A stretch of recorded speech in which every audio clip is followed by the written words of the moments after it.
frase. Eu falei, meu Deus. E ela falou que não lembrava qual era essa frase. Eu falei, não, agora quem ficou encucado fui eu. E hoje pela manhã, eu fui para a Bíblia, eu comecei a pesquisar a genealogia e os nomes e seus respectivos significados. E eu consegui montar essa frase, eu quero compartilhar com você. Eu penso que vai te ajudar bastante. Talvez nunca mais você vai olhar para a genealogia e vai achar que aquilo é chato. Porque até nisso tem significado. Até nessas coisas você encontra a revelação de Deus. Abra sua Bíblia, por gentileza, em Gênesis, capítulo 5.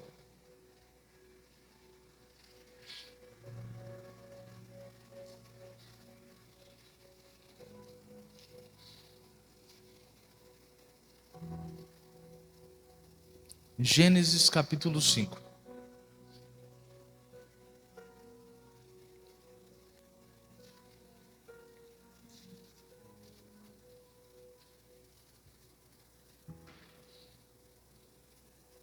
Conseguiu achar? Gênesis é fácil, né? E diz assim a genealogia. Verso 1, 5 verso 1 diz: Este é o livro das gerações de Adão. No dia em que Deus criou o homem, a semelhança de Deus o fez. Macho e fêmea os criou e os abençoou, e chamou seu nome Adão, no dia em que foram criados. Então, primeiro ponto aqui. Se nós vamos falar de genealogia, o cabeça dessa genealogia é o próprio Deus. E de Deus, ele então cria Adão, fazendo a sua imagem, a sua semelhança. Então, a partir daí já começa a genealogia. Mas o que significa a palavra Adão? A palavra Adão significa humanidade, homem. Humanidade, homem, é o que aponta. Só que aí Adão pecou. Então todo o projeto de Deus e o projeto dele era que, quando ele criou o jardim do Éden, era plantar o homem lá dentro, com a sua esposa, sua mulher, e ali frutificarem, vivessem para sempre. A ideia de Deus é que o ser humano, naquele primeiro momento, naquele primeiro instante, fosse eterno, não morresse. Essa era a ideia de Deus. Mas com o pecado, depois que o pecado adentrou, depois que Adão desobedece a Deus, juntamente com Eva, o pecado entrou no mundo. Só para você ter uma noção, se você ler o Velho Testamento, essa parte de Gênesis, por exemplo, você vai perceber as pessoas vivendo 900 anos, 969 anos. Adão, por exemplo, viveu 960 anos, quase um milênio, quase 1000 anos. E depois isso vem decaindo.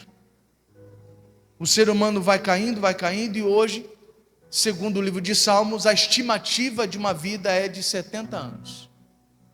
Para quem ia ser eterno, agora a estimativa é apenas 70 anos.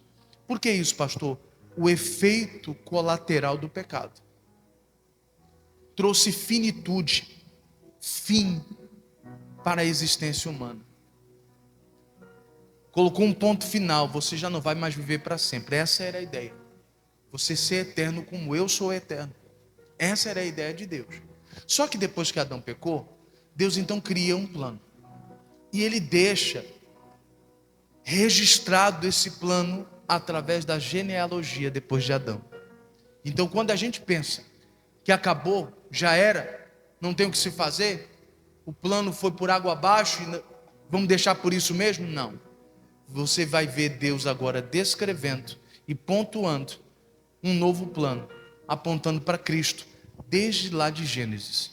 E aí, o próximo descendente de Adão, então seria quem, pastor? Vamos ler aí. Verso de número 3. E Adão viveu 130 anos e gerou um filho à sua semelhança, conforme a sua imagem, e chamou o seu nome do que, pessoal? Sete. Então preste atenção. Mas pastor, o senhor não falou que ele viveu 960 anos? aqui ele teve o filho com 130. Depois ele ainda viveu muito mais anos. Se depois você tiver o cuidado de ler, você vai ver. Aí você vai somar, você vai perceber, 960 anos. O próximo filho, a descendência agora, está apontando para Sete. A palavra Sete, no hebraico, significa colocado em lugar de. Colocado em lugar de. Você vai lembrar que Caim mata quem? Abel. Sete, ele vem como se fosse para ser colocado no lugar de Abel. Essa é a ideia. Só que isso também tem um significado. Vamos juntando. Adão significa humanidade, o humano, o homem no caso. Sete já representa colocado em lugar de. Vamos juntando as peças. Depois de Sete, quem é que vem? Lá no verso de número 7 também, diz assim, ó. E viveu Sete, depois que gerou a Enos, 807 anos, e gerou filhos e filhas. Então qual é o próximo da linhagem? Enos. E o que significa a palavra Enos? Homem mortal. Homem mortal. Então vamos juntando a peça. Então, Deus vai arquitetar um plano, e ele já está deixando as pistas de como isso vai acontecer. Ele fala que Adão representa homem, humanidade. Então, o homem, Deus homem, porque Adão vem direto de Deus, então Deus homem vai ser colocado no lugar de um homem mortal. Já começou a ligar, já começou a fazer sentido. Só que não para por aí. Depois de Enos, verso 9 diz: e viveu Enos 90 anos, e gerou a Cainã. A palavra Cainã significa possuidor. Vamos tentar juntar as peças? Então Adão vem de Deus. Então Deus homem, Adão representa homem. Então Deus homem vai ser colocado em lugar de um homem mortal que vai estar possuindo alguma coisa. O plano já começa a ser revelado. Não vai ser um homem comum. Ele vai ser portador, possuidor de alguma coisa. Depois dele vem o outro. Próximo na linhagem. Quem é que vem aí? Depois de Cainã, verso 12. E viveu Cainã 70 anos e gerou a Maalalel. E o que significa Maalalel? Glória de Deus. Glória de Deus. Então vamos juntando de novo. Então Deus homem é colocado em lugar de homem mortal, possuidor do quê? Da glória de Deus. Não é o Deus encarnado. Agora já não fica mais fácil de você dizer, já sei de quem ele está falando. Ele já está falando de quem? Jesus. A humanidade pensando que era o fim. E Deus escrevendo como é que seria essa profecia, como é que ele recuperaria o plano de salvação. Mas e aí, se a gente parasse aqui, já seria uma boa revelação. Só que ainda não parou aqui. São 10 gerações, onde essas 10 gerações formam uma frase. E aí a gente segue. Depois dele vem quem? Vamos ver. Verso de número 15. E viveu Maalalel 65 anos e gerou quem, pessoal? Jared. A palavra Jared significa descendente ou descer, aquele que desce. Aquele que desce. Então, peraí, está deixando mais claro. Então, o Deus homem, colocado em lugar do homem mortal, possuidor da glória de Deus, descerá. Aquele que desce, então ele vai descer. Ele vai vir à terra. E aí vai vindo mais, ó. Depois de Jared, verso 18. E viveu Jared 162 anos e gerou a Enoque. E o que significa a palavra Enoque, pastor? Significa consagrado, ungido. Você vai lembrar, numa outra ocasião, em que eu expliquei para você que a palavra Cristo não significa o sobrenome de Jesus, como muita gente acredita. Como é o nome dele? Jesus Cristo. Não, sobrenome não é Cristo. A palavra Cristo significa ungido. E aqui Deus já estava declarando: o Deus homem vai ser colocado no lugar do homem mortal, possuidor da glória de Deus, e ele descerá. E, por último, e não menos obstante, ele não vai descer de qualquer jeito. Ele vai descer consagrado, ungido, escolhido de Deus para descer. Agora fica mais claro, é Jesus de quem Deus está falando. Mas não para aqui ainda. Depois dele, quem veio? Verso 21. E viveu Enoque 65 anos e gerou a Metusalém, ou Matusalém, dependendo da tradução. E o que representa a palavra Matusalém?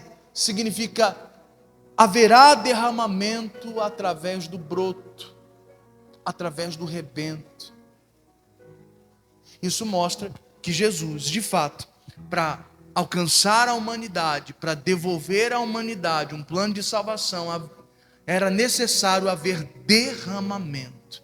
Ele teria que se entregar. Não é o que nós comemoramos hoje? A morte dele. Ele se derramou por nós, ele verteu o seu sangue por nós, do jeito que está na profecia. Isso porque a gente nem montou a frase ainda. Eu já vou montar e você vai entender com clareza. Então, Matusalém significa o derramamento através do broto, através do rebento. Ou seja, o broto representa a planta no seu estado original, mais pequeno. E Jesus, de fato, ele veio dentro do ventre, como um feto pequeno, um broto, do jeito que está escrito. E o texto segue. As gerações não acabaram aí. Depois de Matusalém, veio quem? Verso 25. E viveu Matusalém 187 anos e gerou a Lameque. O que significa a palavra Lameque? Significa oprimido, baixo, pobre, sem esperança. É isso que significa Lameque. Então a ideia é que esse derramamento alcance esse tipo de pessoa: o pobre, o desesperançado, o que está fraco, o que está oprimido. É para esses que haverá esse derramamento do broto, do rebento. Isso faz menção e referência a nós. Se Cristo não estivesse vindo, a nossa sentença era o inferno. Ninguém estaria salvo, nem eu, ninguém estaria salvo. Era necessário ele se entregar, para que o pobre, o sem esperança, o oprimido, como eu e você, pudéssemos ser alcançados por essa graça. Quem está conseguindo compreender aí, pessoal? Não para aí. Depois de Lameque, vem mais um. Verso de número 28. E viveu Lameque 182 anos e gerou um filho. E chamou o seu nome de quê? Noé. Dizendo: este nos consolará acerca de nossas obras e do trabalho de nossas mãos, por causa da terra que o Senhor amaldiçoou. A palavra Noé significa consolador. Aquele que consola. Mais uma vez apontando para Cristo. Porque então, se ele vai derramar, se ele é o rebento e ele vai se derramar para alcançar o pobre, o oprimido, o sem esperança, ele vai fazer isso através de quem? Através do Consolador. O Consolador, o Espírito Santo, é aquele que nos convence do pecado, do juízo. É o que nos convenceu a estar aqui hoje. Na hora que você entendeu a palavra, você disse: o meu lugar é na igreja. É buscando o Senhor. Você acha que quem convenceu você fui eu? Eu não tenho a capacidade de convencer ninguém. Quem convence é o Espírito Santo. Não é a minha maneira de falar, não é. Antes de você pisar os pés aqui, há um mover do Espírito Santo que já preparou esse lugar, querido, para alcançar você. Agora vamos montar a frase. Nós lemos 10 gerações. E como é que seria essa frase? O que seria essa profecia? Preste atenção. A frase ficaria assim, pegando cada referência de cada nome, a frase ficaria assim: o Deus homem, ou seja, Adão é homem. Então Deus, homem. O Deus homem, colocado como um homem mortal, possuidor da glória de Deus, descerá de maneira consagrada, ensinando que quando ele morrer, haverá derramamento até sobre os pobres, oprimidos e sem esperança, através de um consolador. Quando eu leio isso, eu entendo. A ideia de Deus é que ninguém se perca. Ninguém se perca. A vontade de Deus é recuperar a humanidade. Só que nós entendemos perfeitamente que não basta Deus apenas desejar isso se você não quiser isso também. O que você precisa entender é que não importa o que você fez, não importa o que você cometeu, Deus já traçou um plano para te salvar. Não importa quantos erros você cometeu, a gravidade deles, existe um plano que já foi arquitetado antes de você nascer para te salvar, para você não se perder. E hoje esse plano já está em vigor, porque tudo isso que nós lemos, o que era uma profecia, para nós hoje já é uma realidade, porque Cristo já veio, já morreu no madeiro, e agora quem nos convence é o Espírito Santo de toda esta obra redentora. Hoje só não se salva se você não quiser, porque tem um plano que favorece você. Não tem a ver com merecimento. Nós não somos salvos porque nós somos merecedores. Tem a ver com um plano arquitetado por Deus. E todo aquele que acredita nesse plano não vai perecer, mas vai ter a vida eterna. Essa é a mensagem que eu tenho para você hoje. Para nós, quando chega uma sexta-feira santa, tem que ter sentido. Não é dia de balada, não é dia de festa, de viajar, de curtir. Não. Sexta-feira santa é dia de eu reconhecer: obrigado, meu Deus, porque se não fosse o teu plano, eu estaria perdido, eu já estaria condenado. Tanto que o texto sagrado diz que quem crer e for batizado será salvo. Mas sabe o que também o texto diz? Quem não crer já está condenado. Você não precisa fazer nada. Se você falar não, eu não creio, você já está condenado. Diz desse jeito o texto: já está. Quando nós cremos, nós já saímos da posição de condenados para pessoas em potencial para alcançar a salvação da parte de Deus. E não vai ser pelos nossos esforços, porque já está tudo pago, já está tudo feito.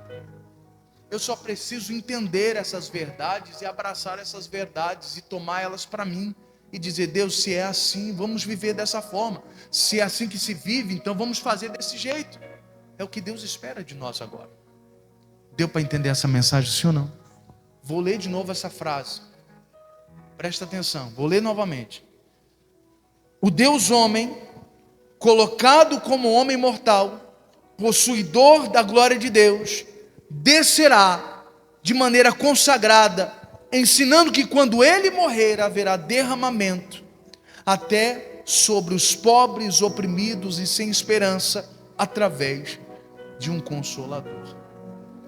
Então que assim seja. Se haverá derramamento para que haja esperança para mim, para que haja salvação para mim, eu quero. E hoje nós vamos orar, nós vamos clamar, e daqui a pouco você vai cravar o seu pedido aqui na cruz, mostrando para Jesus: eu creio no que o Senhor fez por mim, eu acredito. Eu estava estudando também, eu comentava com vocês que as pessoas dizem que Jesus morreu por volta das 3 horas. E há uma vertente teológica que dizia que não, era às 6 horas da tarde. Mas hoje eu fiz questão de estudar sobre esse assunto. Quando eu cheguei na igreja, comecei a estudar. E eu escrevi lá na internet como que era contado as horas para os judeus. As horas para os judeus é diferente da nossa. O nosso relógio, ele começa à meia-noite. E aí 1 da manhã, 2, 3, 4 e assim vai. Quando dá 12 horas, então é meio-dia. O relógio dos judeus é totalmente diferente. A primeira hora do dia para o judeu é às 6 horas da manhã, é quando nasce o sol. Então essa é a primeira hora. 7 horas é a segunda hora para ele. 8 horas é a terceira hora para ele. Quando você lê o livro de Mateus, você vê lá que quando deu a 6ª hora, os céus se enegreceram. Então a 6ª hora para os judeus é o meio-dia para nós. E a Bíblia Sagrada diz que por volta das 9 horas dos judeus, Jesus entregou seu Espírito. As 9 horas do dia para os judeus é equivalente às 3 horas da tarde para nós. É a 9ª hora do dia para ele, mas para nós é às 3 horas da tarde. Então por volta desse horário que nós estamos agora, foi o momento em que Jesus entregou a vida por nós. Foi esse o momento em que ele disse, é por eles, então eu faço. Mas tem gente que não vai te aceitar, tem gente que não vai querer. Mas eu tenho esperança que esse plano que meu pai arquitetou lá no começo, quando Adão pecou, eu tenho fé que esse plano pode salvar muitas pessoas e eu vou morrer. Vou arriscar tudo.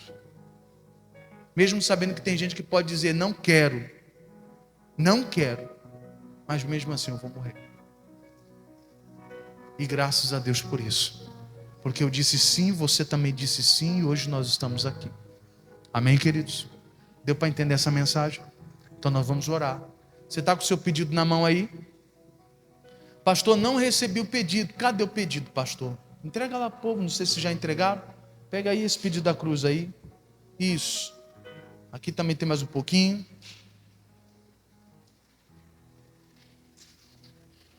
Isso. Só uma ressalva aqui tá para vocês. Não é para você escrever bênção no pedido, viu? Lembra que Jesus levou sobre ele dores e enfermidades. Então tudo que é sofrimento é o que você vai escrever nesse papel. Amém, queridos? O que é sofrimento é o que você vai escrever. Não escreve bênção, não escreve milagre não. Em nome de Cristo. Você vai escrever as maldições, o sofrimento. Pastor, a enfermidade. Pastor, as dívidas. Pastor, um problema familiar. É isso que você vai escrever aí. Deu para entender, pessoal? Isso. O pastor vai dar alguns minutinhos para você poder escrever. Em nome de Cristo Jesus.